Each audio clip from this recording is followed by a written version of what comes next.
Hello, എല്ലാവർക്കും gastro ഫുഡ്സിലേക്ക് സ്വാഗതം. നമുക്കൊരു ഡോഗ് ഉണ്ടെങ്കിൽ അല്ലെങ്കിൽ പപ്പി ഉണ്ടെങ്കിൽ നമ്മുടെ എല്ലാവരുടെ ഉള്ളൊരു ഡൗട്ടാണ് എപ്പോഴാണ് വാക്സിനേഷൻ എടുക്കേണ്ടത്, അല്ലെ എന്തിനാണ് വാക്സിനേഷൻ എടുക്കേണ്ടത് എന്നുള്ളത്. അപ്പോൾ നമുക്ക് ഇതിനെപ്പറ്റി ഡീറ്റെയിൽ ആയിട്ട് ഒരു വെറ്റിനറി ഡോക്ടറോട് തന്നെ ചോദിച്ചാലോ. Hello, I am doctor Vimal.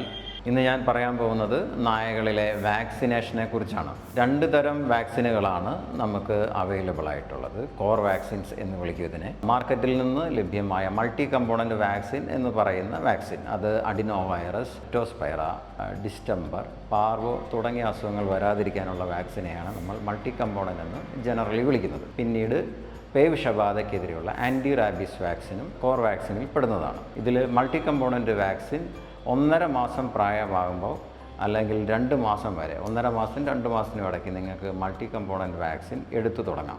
Multi component vaccine എടുത്തിട്ടുണ്ടെങ്കിൽ അതിൻ്റെ ബൂസ്റ്റർ വാക്സിനുകൾ നമ്മൾ എടുക്കേണ്ടതായിട്ടുണ്ട്. നമ്മൾ രണ്ടാമത് കൊടുക്കുന്ന വാക്സിനുകളെയാണ് ബൂസ്റ്റർ എന്ന് വിളിക്കുന്നത്.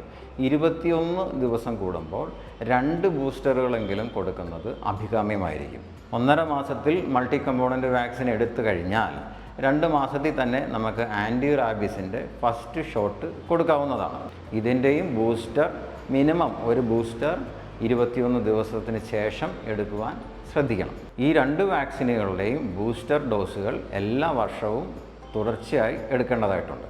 ഇതുപോലെ പെറ്റ് റിലേറ്റഡ് ഇൻഫർമേഷൻ ലഭിക്കുന്നതിന് വേണ്ടി ഇപ്പം തന്നെ നമ്മുടെ ഇൻസ്റ്റാഗ്രാം പേജ് ഫോളോ ചെയ്യുക. നിങ്ങളുടെ ഡോഗ്സിന് പ്യൂർ ഓർഗാനിക് ഫ്രഷ് ഫുഡ് ലഭിക്കുന്നതിന് വേണ്ടി നമ്മുടെ ഇൻസ്റ്റാഗ്രാം പേജിൽ ഒരു മെസ്സേജ് അയക്കുക. താഴെ കാണുന്ന വാട്സാപ്പ് നമ്പറിൽ ഒരു മെസ്സേജ് അയക്കുകയോ ചെയ്യുക. താങ്ക്